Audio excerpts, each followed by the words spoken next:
times such as this, I sit back and reflect on those glorious days.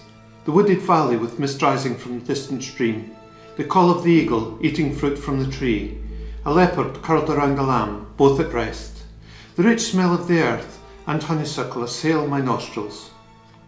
I hear a call, I listen, I'd love to stay, but the desire for my beloved rises and floods me like no other. I'm taken to my beloved. How long has it been? I'm not sure. One day, 1,000 years, 1,000 years one day. All I yearn is to melt into his heart. Such love, such care, such compassion, no judgment, no anger, no threats, and eyes so deep, eyes of pure love. I am one of a multitude, yet I'm alone with my beloved. Really, my Lord, but I don't deserve this. Your presence is enough. We ruled from that great city. There throes from death, land reformed, order kept, a growing population fed. That was the strangest yet happiest of times. I was 100, yet a child. I'm 1,000, and now my man. And now an eternal kingdom awaits.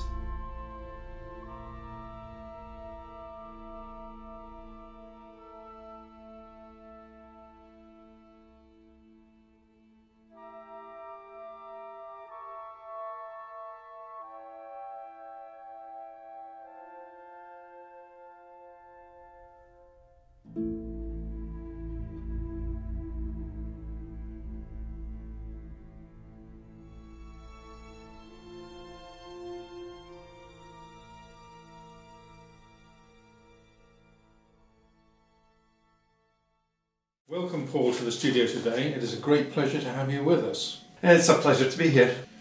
You are here today to discuss the book you have written called The Return of Jesus. But first tell me about the introduction you've chosen for this interview. The introduction is part of a short story I wrote to reflect the joy and the hope that we have in the return of Jesus to earth. Thank you. Now, getting right to the point, what compelled you to write such a book?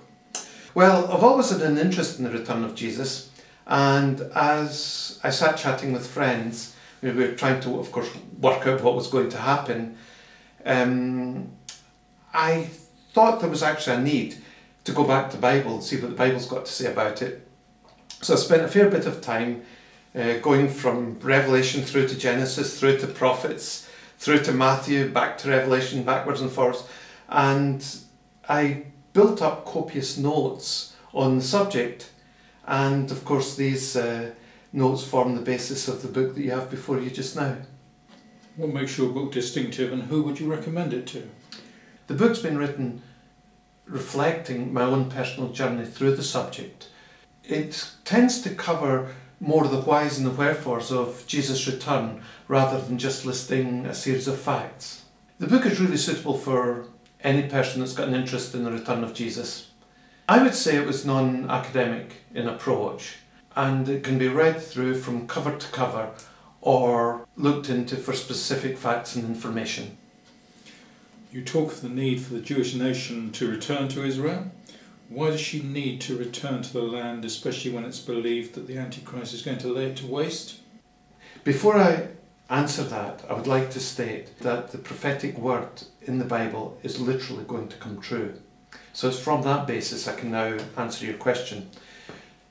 Antichrist is only going to make an attempt to lay the Jewish people to waste.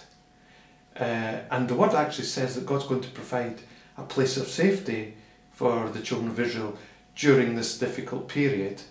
This is a very significant event and is in fact discussed at length in the book. Why do you consider it so important to publish the book at this time? Well, Jesus warned us that no one knows the day or the hour of his return, but yet at the same time he's told us to be aware of the signs. I'm seeing many of those signs come to pass today, and it's because of that I'm sensing there's a real need to raise the awareness of Jesus' soon return. What I'm also finding is that many people are actually longing to be able to understand what's happening around them. And with providing the book, I hope that it'll actually act as a platform to allow those folk who are wanting to understand to be able to start exploring what the Bible has to say about the end times and the return of Jesus. Many thanks for coming in today, and we look forward to hearing more. It's a pleasure to have been here, and many thanks.